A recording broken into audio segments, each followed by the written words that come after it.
शिव जब महाकल्प प्रलय में पूरे ब्रह्मांड को जलाकर भस्म करता है काल अग्नि में, फिर बाद में पूरी प्रोसेस करता है।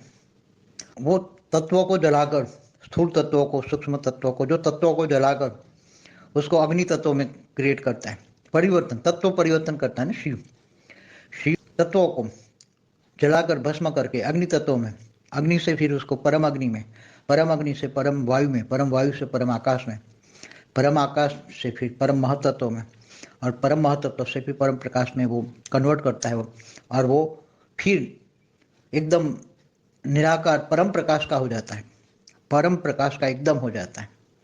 मतलब वो ब्लैक होल नहीं रहता। फिर ब्लैक होल जो होती है वो काल अग्नि को, जो पूरे ब्रह्मांड को जलाकर भस्म करने की जो स्टेज होती है वो ब्लैक होल। तो ब्लैक होल की स्टेज जो जीव बनाने की स्टेज होती है, तो शिव उसी टाइम जब विनाश करता है पूरे ब्रह्मांड का महाकल्प प्रलय में काल अग्नि से, तब उसकी आत्मा की स्टेज एक जीव समान होती है, एक जीव बन जाता है।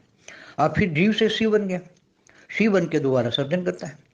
फिर जब ब्रह्मा के 100 साल पूरे होते हैं, तो ब्रह्मा के 100 साल पूरे होने पर पावर, शिव की पावर 90% खत्म हो जाती है, 10% रहती है। तब वो सूर्य में प्रवेश करके काल अग्नि पैदा करता है, और फिर दोबारा शिव महाकल्प प्रलय में काल अग्नि में पूरे ब्रह्मांड को जलाकर भस्म करता है। तो फिर वही प्रोसेस करता है। फिर जीव से शिव बनता है, शिव से फिर जीव बनता है, जीव से फिर शिव बनता है। जैसे 800 करोड़ सोलर सिस्टम है, 800 करोड़ ब्रह्मांड चालू है, तो 800 करोड़ ब्लैक होल है, 800 करोड़ शिव जीव की स्टेज में है और प्रोसेस में है, महाकल्प प्रलय की प्रोसेस में है, ब्लैक होल बन गया है।